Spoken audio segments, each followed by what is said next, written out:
Does Duolingo work? I've learned French on Duolingo for 7 years plus and I've been to France this year, and let me tell you about my experiences. Hi guys, welcome back to my channel. It's Melissa Yang.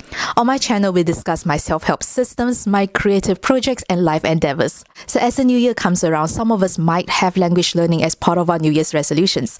And among the plethora of language learning apps out there, Duolingo is one of the more popular ones. So you might be thinking, does Duolingo work? Should I put in my time and effort into it? That's what we are here to discuss today. This video is divided into 3 main sections which are listed over here. Feel free to navigate to which section that interests you the most. Otherwise, we'll hop on to section number 1. So before I answer the question, does Duolingo work? It will be worthwhile to explore what my language learning processes is. Let's start with the mindset. I grew up in a Southeast Asian country called Malaysia, and during our primary school years, we have the option to take on Mandarin lessons in school. So when I approached my French learning languages on Duolingo, I compared it to my process of learning Chinese or Mandarin in my primary school years. So during our primary school years, we have 1 hour each weekday allocated to learning the Chinese language. So that will be 1 hour per day and 5 days per week. So there's at least 5 hours per week that we dedicated to learning the language. And even after 6 years of primary school education, there are still lots of Chinese words that I do not know how to read or I do not know what they mean. And therefore, I use that as a benchmark to my French learning on Duolingo. I told myself that I need to be persistent on Duolingo for at least 6 years before I can make a judgment on whether Duolingo works for me. As to whether I needed 5 hours per week, that I leave it up to myself because I am sure that things might come up, such as family travels or friend occasions or celebrations. So I set myself easier goals when I first started, such as doing 1 lesson per day, and that's how I built it up. Once I get more accustomed to the Duolingo system, I then increase my daily goal to perhaps say like 2 lessons per day and so on. Then let's talk about planning and scheduling. So from Monday to Sunday, not every day is the same in intensity-wise. When I first started Duolingo, I was still a student and I had more time on my hands. So I allocated my Duolingo lessons around the schedule based on how busy I am or how free I am on the day of the week. So my general rule of thumb is for weekdays to have more intensive lessons and for weekends to have less intensive lessons. As Duolingo have major updates, the gamification in the system also changes. Like back then, we do not have leaderboards and we do not have daily quests to complete. So back then, it was more of an internal motivation. For the 5 weekdays, there will be 1 day where I at least allocate half an hour to complete the lessons. And on the other days where I'm less busy, I'm happy as long as I completed 2 lessons, and so on. As Duolingo updates introduce more gamification features, I change up my goal of the days. For example, I will need to complete the daily quests for Tuesday, Wednesday, Thursday. And for Friday, I'll need to complete 10 levels of Match Madness. So overall, I have a plan or a schedule that is flexible to suit around my current life events. However, I do need to be consistent on staying on schedule and maintaining it throughout the weeks and years. Even though I get knocked off once or twice in the month, what's important is that I come back and stick to the plan after that. Then let's talk about motivation and consistency. So back in the days, the only gamification feature that Duolingo has is the daily streaks. There was not friend quests, there was no leaderboards, and a lot of motivation needs to come from the self. Back then, I also used a habit building app called Habitica, which I was introduced to by the YouTuber Thomas Frank. Habitica is a habit building app where you get to input your daily task or your weekly task. As you tick the task off, it contributes to experience points for your character where you get to level up and go on quests. So back then, I included Duolingo practice into my daily task and I used that as a motivation to keep myself going. So this was for the early days, and nowadays I don't need to rely on an external app or an external reminder for me to do my Duolingo daily lesson. Then let's talk about the extra resources that I use. A lot of us might be aware that the most effective way to learn a new language is through immersion, which is to be immersed in the community where you hear people speak, write, and talk in the language. However, for me, I'm currently living in a majority English-speaking country, and therefore I do not have a lot of people around me to speak French with. So what I did to supplement that immersion needed was to listen to podcasts and listen to music and readings. So Duolingo has this French podcast where they interview someone in French and they will explain the paragraph in English in the same episode. So what I did back then was that every Wednesday I would allocate time to sit down, open my notebook and listen to the podcast and to jot down anything new that I learned from it. Other things are like French songs. So when I reach a certain point in my language learning journey, I listened to some French songs and realized that, oh, I know what you mean. I know what you're talking about. And that was when I would occasionally listen to French music and to jot down notes or jot down vocabulary that are new to me. And another thing is books. It was through thrift stores or events that I managed to get some second-hand books in French. One of them includes children books. And even though they're children books, I realized there are still lots of words that I don't know the meaning to. And of course, I took notes from that as well. So those are the background and how I approach my language learning journey. Let's next move on to my trip and my experiences on the trip. I visited Paris, France this year around autumn or the beginning of autumn. And during that time, this is my Duolingo streaks.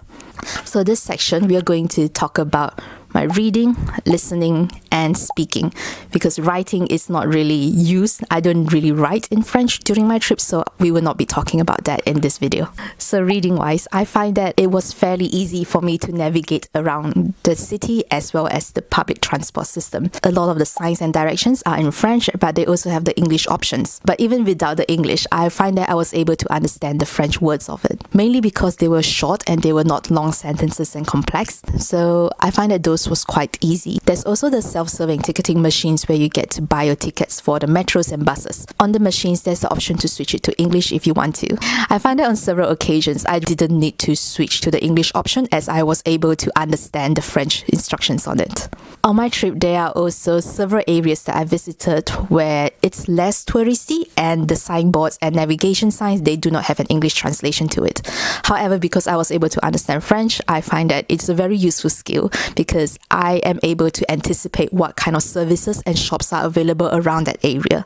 Food ordering wise, many places have their menus in English as well, so that really wasn't a challenge. However, I've been to some cafes, perhaps at the less touristy areas, where their menu is only in French, and that's where I find that learning French was helpful for me to read the menus and order what I want. When I was in France, I also visited a lot of museums, and in the museums, a lot of the displays do have English translations as well.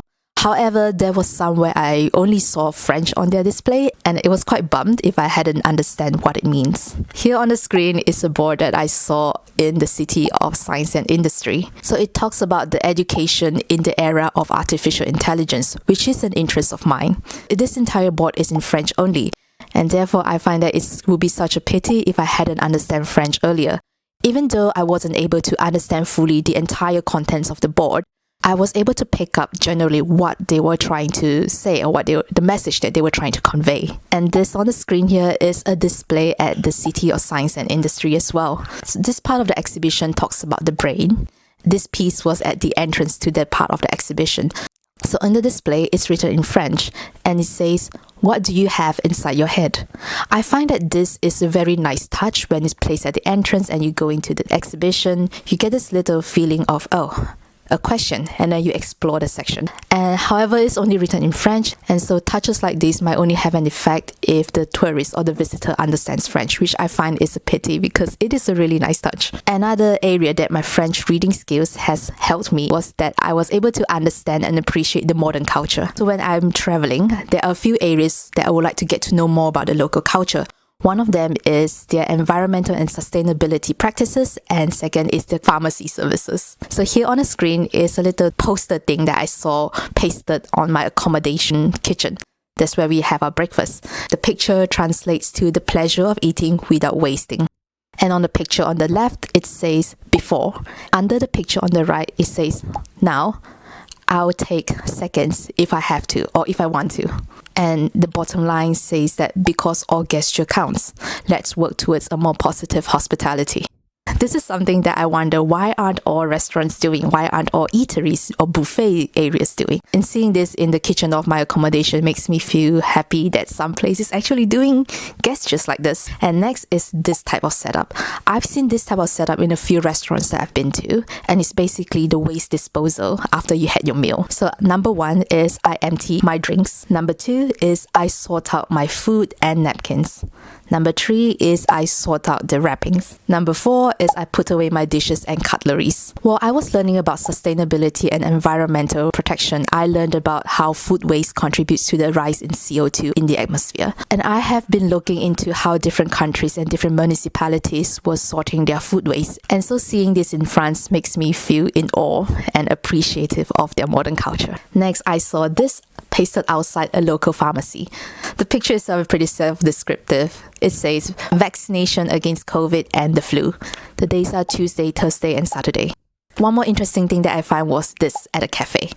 So this cafe hires people with intellectual disabilities, which you can see on the pillar as described in English. However, if you zoom in and look at the title, the name of the cafe is joyeux, which means happiness. And the words underneath the title say serving with the heart. So I find that by understanding French phrases like this, it allows me as a tourist to appreciate the creativity used in different marketing. And it really was an inspiring experience. Next, let's talk about listening. I find that I was able to understand what others are talking to me if I ask them simple things like, can you point me to where the toilet is? Or can you point me to where the bus stand is? I think that it is also that these responses are short in nature, like over there, là-bas, turn right, tournez à gauche, and so on. So it was really easy to pick up and understand what they mean. However, if the sentences were a bit longer, I would still be able to understand it, but it would take me like half a second delay to process everything in my mind. So there was this scenario where I was queuing up for something and the girl in front of me let me go ahead. She said, you can go ahead first, I'm waiting for my friend. She said that in French. And it did take me like half a second pause to say like, oh, okay, thank you. However, for sentences that are more technical and longer, I do need the help of Google Translate. An example is I was at a store and I was trying to pay something with my card.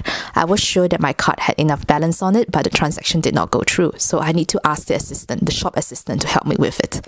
She replied me in French with some technical words in her replies, and so I wasn't able to understand it. So that was a situation that I needed to use the help of Google Translate. Then let's talk about speaking. There were instances where French just rolled off my tongue naturally.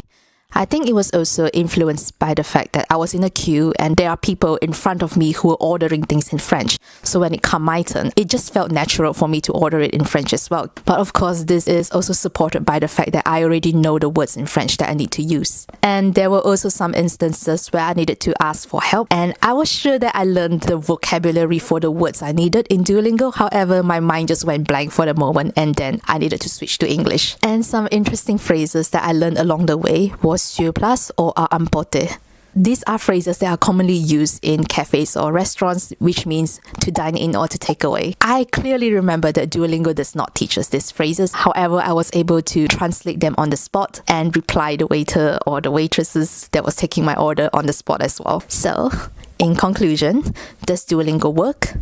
I would say it depends on what your definition of work is. So my initial motivation for learning French on Duolingo was to build up my French skills to have an enjoyable time in France when I visited in the future. This was a goal that I had around 10 years ago. I used that as a definition or a goalpost to measure whether Duolingo has worked for me. And so to that, I would say that yes, Duolingo has enabled me to enjoy my time in France. However, we do need to take into account the amount of effort and the time that I gave myself to build up towards that goal as well. I have another goal, which is to read The Little Prince in French with minimal help from a dictionary or translation services. And if I use that as a benchmark, I would say that Duolingo has not helped me to achieve that goal yet. Reading literature is a big feat, and I do acknowledge that I need to put in more effort towards my language learning before I'm able to achieve that. So overall, does Duolingo work? I would say that it depends on what your definition of work is and how much effort and time are you willing to put into that goal. So if you were needing some tips on your language learning journey, I would say these three. So consistency, which means to allocate time and be willing to put in the effort to learn the language. This can come in the form of scheduling and time blocking. and immersion, which is to not rely on Duolingo as the sole provider of your language learning journey. Duolingo is good for building up the basic understanding of vocabulary and grammar. However, for you to be able to speak fluently, to listen naturally, you do need more than just the language learning app.